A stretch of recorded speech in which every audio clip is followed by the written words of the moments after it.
Today we are discussing about needle stick injury. നമ്മൾ ഏറ്റവും കൂടുതൽ ഇമ്പോർട്ടൻസ് കൊടുക്കേണ്ട ഒരു വിഷയം തന്നെയാണ് നീഡിൽ സ്റ്റിക്ക് ഇഞ്ചുറി. കാരണം ഇത് കൂടുതലായി അഫക്റ്റ് ചെയ്യുന്നത് ഹെൽത്ത് കെയർ വർക്കേഴ്സിനാണ്. അറിയാതെ നമ്മുടെ ശരീരത്തിൽ നീഡിൽ തുളച്ചുകയറി ഉണ്ടാകുന്ന ഇഞ്ചുറിയാണ് നമ്മൾ നീഡിൽ സ്റ്റിക്ക് ഇഞ്ചുറി എന്ന് പറയുന്നത്. നീഡിൽ സ്റ്റിക്ക് ഇഞ്ചുറി ഉണ്ടാകാനുള്ള പ്രധാന കാരണങ്ങൾ: lack of assistance, lack of skill, poor patient corporation, negligence മുതലായവയാണ് പ്രധാന കാരണങ്ങൾ. Management of needle stick injury. നമുക്ക് ഒരു നീഡിൽ സ്റ്റിക്ക് ഇഞ്ചുറി ഉണ്ടായാൽ നമ്മൾ പാനിക്കാകാൻ പാടില്ല. ഇഞ്ചുറി ഏറ്റ ഭാഗം സ്ക്യൂസ് ചെയ്യാനോ സക്ക് ചെയ്യാനോ പാടുള്ളതല്ല. മുറിവേറ്റ ഭാഗം ഉടൻ തന്നെ നമ്മൾ റണ്ണിംഗ് വാട്ടറിൽ വാഷ് ചെയ്യേണ്ടതാണ്. മുറിവേറ്റ ഭാഗത്ത് ഹൈപ്പോക്ലോറൈഡ്, ആൻറ്റിസെപ്റ്റിക് സൊല്യൂഷൻസ് മുതലായവ ഉപയോഗിക്കാൻ പാടില്ല. വാർഡിൽ നീഡിൽ സ്റ്റിക്ക് ഇഞ്ചുറി ഉണ്ടായാൽ നമ്മൾ ഡിപ്പാർട്ട്മെൻറ്റ് ഹെഡിനെയും ഇൻഫെക്ഷൻ കൺട്രോൾ നേഴ്സിനെയും ഇൻഫോം ചെയ്യേണ്ടതാണ്.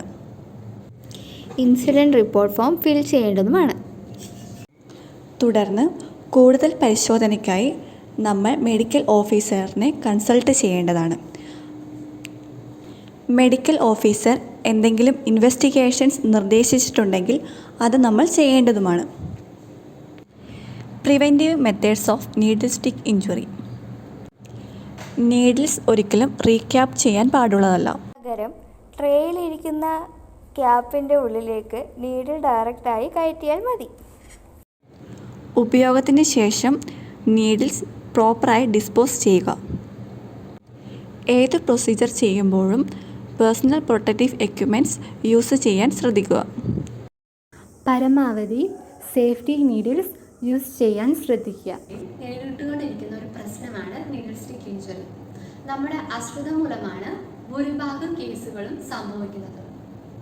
HIV, ഹെപ്പറ്റൈറ്റിസ് ബി തുടങ്ങിയ രോഗങ്ങൾ ആരോഗ്യ മേഖലയിൽ പ്രവർത്തിക്കുന്നവർക്ക് ഉണ്ടാകുന്നത് പ്രധാനമായും നീഡിൽ സ്റ്റിക്ക് ഇഞ്ചുറി വഴിയാണ്. നമുക്കറിയാം, ഇന്ന് ആരോഗ്യ മേഖലയിൽ നാം ഏറ്റവും കൂടുതൽ നേരിടുന്ന ഒരു പ്രശ്നമാണ് നീഡിൽ സ്റ്റിക്ക് ഇഞ്ചുറി. ശ്രദ്ധയോടെയുള്ള പ്രവർത്തനത്തിലൂടെ ഒരു പരിധിവരെ ഇതിനെ നേരിടാൻ നമുക്ക് സാധിക്കും. നമ്മുടെ സുരക്ഷ നമ്മുടെ കൈകളിലാണെന്ന് നമുക്ക് എപ്പോഴും ഓർമ്മിക്കാം. ശ്രദ്ധയോടെ ആരോഗ്യ മേഖലയിൽ നമുക്ക് മുന്നേറാം.